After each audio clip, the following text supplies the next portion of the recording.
Bom dia ainda, gente boa.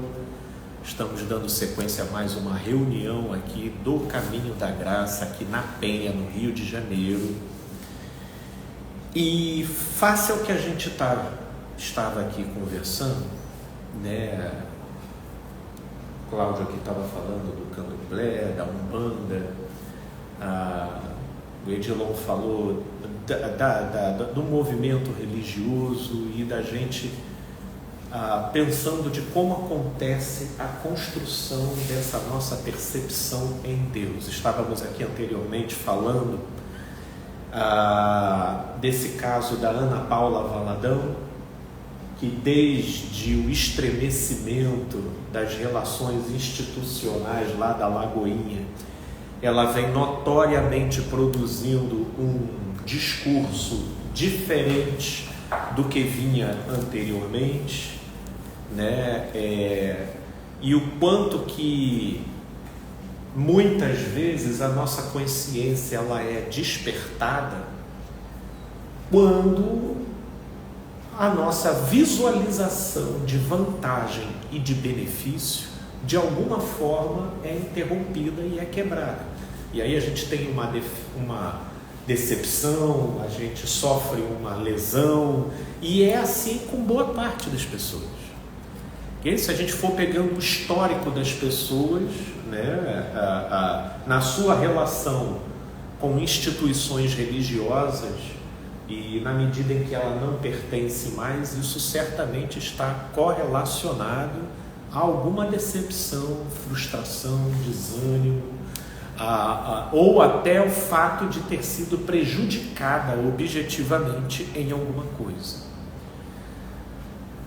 Tudo isso, né, nos leva também a pensar sobre a essência da verdade que nós somos comunicados e convidados a observar e a considerar. E é isso que eu quero pensar hoje aqui com vocês. Porque estávamos aqui conversando, eu gravei um vídeo recentemente no meu canal, falando e até louvando a fala de Ana Paula Valadão, que para mim era uma personagem da religião a quem, infelizmente, eu sempre direcionei críticas pelo modo como falava e se posicionava, mas recentemente ela produziu um discurso que, ao meu ver, se alinha muito com o espírito do Evangelho. Só que, ao publicar o vídeo dessa forma, recebi muitos comentários, né, dizendo para eu não me iludir, que isso é estratégia da parte dela, que se fosse arrependimento ela venderia tudo e devolveria tudo que ela retirou dos fiéis em nome de Deus. E esse ressentimento, que obviamente sempre se estabelece como crítica e exigência para a vida do outro, mas é algo que pouquíssimas vezes se aplica a própria vida do sujeito que estabelece essa crítica, porque nós somos pessoas em progresso, sempre vagaroso, paulatino, remitentes com as nossas fixações e egoísmos e teimosias, mas com relação ao outro a gente quer celeridade, a gente quer a transformação plena, né? Mas a verdade é que aquilo para o qual o outro desabroche na direção da luz, por mais que possa não ter sido por inteiro, por mais que não possa ter produzido o resultado ideal, a simples presença da luz já é uma manifestação de graça. Se você for parar para pensar o apóstolo Paulo, que aparentemente teve uma mudança do 8 para o 80, da água para o vinho, não foi da noite para o dia, né? Só já há uma notificação de Paulo aí de 3 anos que ele passou na Arábia, mas estudando ali de maneira objetiva o texto, você vai depreender que foi um lapso de quase 10 anos entre o cair do cavalo de Paulo e o início efetivo das missões e das atividades de Paulo em prol do Evangelho. E nesse meio tempo, como que essa coisa progrediu, como que essa coisa aumentou, né? E é assim que o Evangelho acontece em nós, com uma atuação de crescimento progressivo. Só que a maioria de nós ainda temos o nosso olhar muito tendencioso e viciado para saber realmente observar a ação do Evangelho no mundo. E por quê?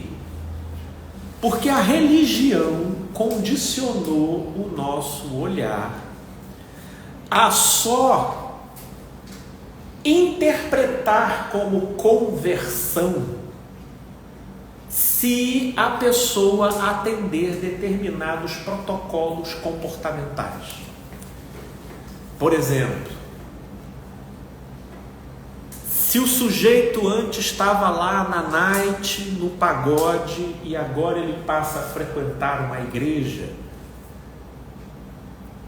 muita coisa na gente tem a tendência de interpretar que ele se converteu. Se o sujeito estava lá numa outra religião qualquer que você possa citar, menos na evangélica, que fala sobre Jesus e Deus, e ele sai daquela religião e entra para frequentar uma igreja evangélica, a gente tende a interpretar que ele se converteu. Se a gente for parar para pensar, o nosso parâmetro de observação do que seja conversão é o mesmo da mentalidade religiosa dos religiosos da época de Jesus. Porque para a religião sempre precisará haver uma circuncisão. A religião, ela precisa de uma circuncisão. O que é a circuncisão objetivamente? Aí a gente vai precisar falar da religião judaica. Era o corte do prepúcio, né? A famosa fimose, que era feita nos homens. E isso tornava aquele homem a marca distintiva de que agora ele era participante da aliança. Paulo, ele aprofunda esse entendimento.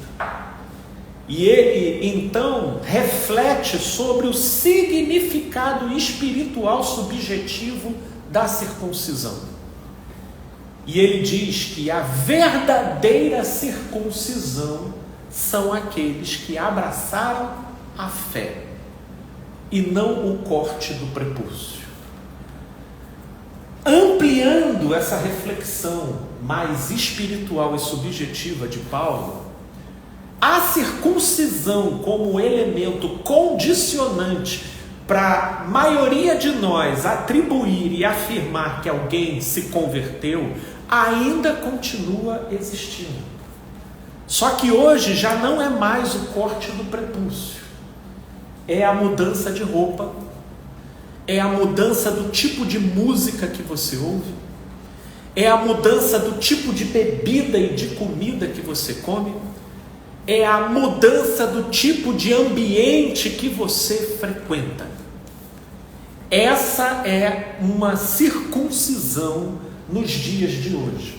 Por que opera como uma circuncisão? Porque assim como a circuncisão na lei judaica era o elemento condicional para o sujeito ser participante da aliança, porém operava como algo palpável, tangível, como um elemento que comunica e interage com os nossos sentidos, assim também todas essas outras coisas que eu mencionei aqui e que são o equivalentes da circuncisão moderna, elas também são palpáveis, visíveis e interagem com os nossos sentidos. Então, interagindo e conversando com os nossos sentidos, a gente diz, ali está um sujeito que se converteu. Porém, o que Paulo fala é acerca de uma circuncisão espiritual, e isso pela fé no coração. Só que isso é subjetivo demais. Quem é que controla isso? Como que isso entra para as estatísticas da visibilidade e daquilo que interage com os nossos sentidos? Não entra. Isso é literalmente um borogodó entre Deus e o sujeito e a pessoa, seja ela quem for. E esse é o primeiro ponto que a gente precisa pensar. Que nós estamos em Cristo Jesus, nós estamos falando, a partir de agora, de uma circuncisão espiritual. E que significa que o véu foi rasgado. O véu foi rasgado. E o livro de Hebreus, ele traz a leitura mais pertinente e magnífica acerca do significado do Cristo, como sendo aquele elemento de convergência total e universal, acima e para além de qualquer religião. De qualquer religião. Por isso, o modo como a história foi construída, do povo de Israel como povo escolhido, de Judá como sendo aquela figura de quem foi desencadeando todo o desenrolar histórico até a chegada do Cristo, e todo o desdobramento de como que a relação de Deus com Abraão se deu pela fé, e Abraão foi justificado pela fé antes que houvesse lei. E a maneira como toda a coisa foi construída, para demonstrar o modo como Abraão oferta para Melquisedeque as primícias de um despojo adquirido num dado conflito, e Melquisedeque sem a notificação de genealogia, apenas como um sujeito que representava e simbolicamente comunicava um sujeito de autoridade a quem Abraão se comportou de modo submisso. E aí o autor de Hebreus pega esse evento lá do livro de Gênesis e faz uma ponte de significado com relação ao Cristo, como estando ele acima e além, muito antes de Moisés. Ou seja, não estando ele sujeito ou vinculado a uma religião.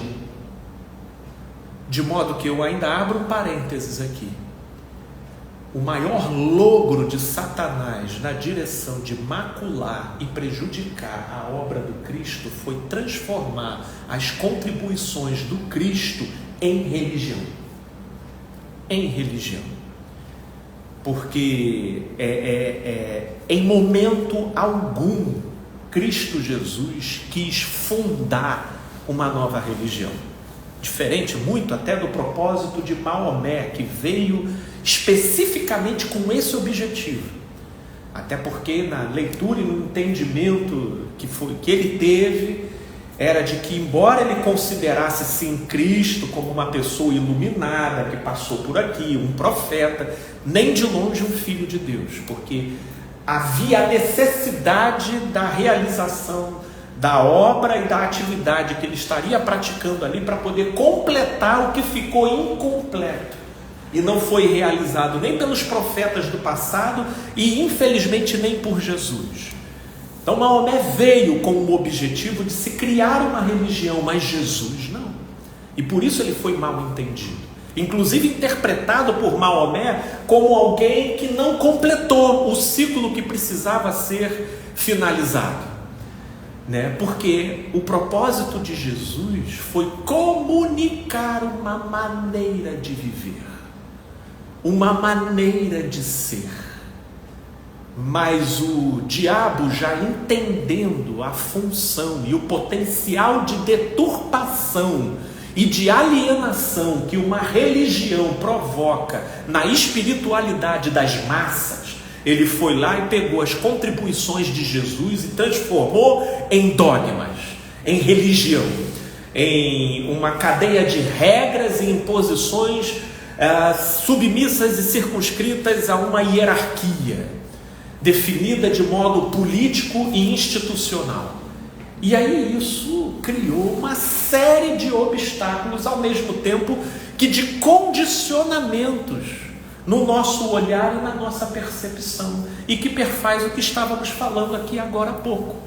Nós dificilmente conseguimos enxergar com clareza a manifestação da graça de Deus na vida, porque a gente só entende como conversão quando aquilo que acontece com um sujeito acontece nos moldes da nossa circuncisão, das exigências da nossa circuncisão de percepção. Ou o sujeito entrou para a igreja, ou ele passou a adotar os jargões verbais de paz do Senhor, varão, varoa, glória a Deus, aleluia, só vitória.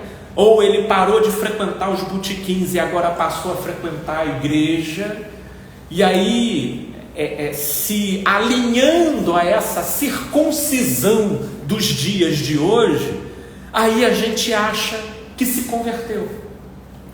Porém, Jesus foi por um outro caminho completamente diferente. Felipe, qual é o norte perceptivo e que leva a gente a parte desses condicionamentos estabelecidos na nossa visão de mundo, na nossa maneira de ler e interpretar as coisas, conforme essa circuncisão da religião? Como que a gente observa no mundo a ação da graça divina no coração de uma pessoa? Eu vou começar com Jesus. João, Evangelho de João, no capítulo 13. Evangelho de João, no capítulo 13, verso 34 e 35. Esse é o primeiro norte. Novo mandamento vos dou, que vos ameis uns aos outros, assim como eu vos amei. Que também vos ameis uns aos outros. Nisto conhecerão todos que sois meus discípulos, que estão conectados a mim, se tiverdes amor uns aos outros. Então, a prova da conexão de um ser com Deus, perceba que não perfaz os critérios e a aparência, seja da circuncisão na época de Jesus, seja da circuncisão religiosa comportamental dos nossos tempos. É o amor. E aqui Jesus não está estabelecendo bandeiras. Inclusive é digno de nota e lembrança aquele episódio em que Jesus, caminhando com os seus discípulos, de repente os seus discípulos se deparam com pessoas que estavam expulsando demônios em nome de Jesus, e os discípulos os repreenderam. E Jesus virou para eles e disse o quê? Não os impeçais, porque quem comigo ajunta não espalha. Quem é por mim não é contra mim. Ou seja, se eles estão vendo benefício no meu nome, para através dele aliviar outras pessoas, libertar outras pessoas, eles não precisam caminhar no meu grupo, eles estão seguindo o meu espírito. Só que esse é um olhar que o condicionamento da circuncisão da religião obnubilou na nossa percepção, e a gente não consegue ver. Porque se um macumbeiro amar, a gente não considera esse macumbeiro como sendo favorecido por uma graça divina, porque a profissão religiosa dele é um obstáculo para que na nossa consideração a gente considere que ele está sendo um canal de Deus, está sendo um instrumento de Deus, está sendo um agraciado de Deus. Inclusive, não foram poucas vezes, e aqui todos já devem ter ouvido aquelas colocações do tipo: é tão gente boa, né? Olha, tem cara de ovelha, jeito de ovelha, mas pena que ainda não se converteu. Porque para ele conversão é o quê? É a conformidade com a circuncisão religiosa. Frequentar a igreja, mudar o vocabulário, parar de frequentar certos lugares e passar a frequentar outros. Se essa circuncisão comportamental não acontecer, então a gente considera que, por mais que a pessoa seja boa, aí a gente diz: essa bondade não vai salvar ele. Como se a salvação estivesse na religião, e como se a salvação estivesse numa informação verbal.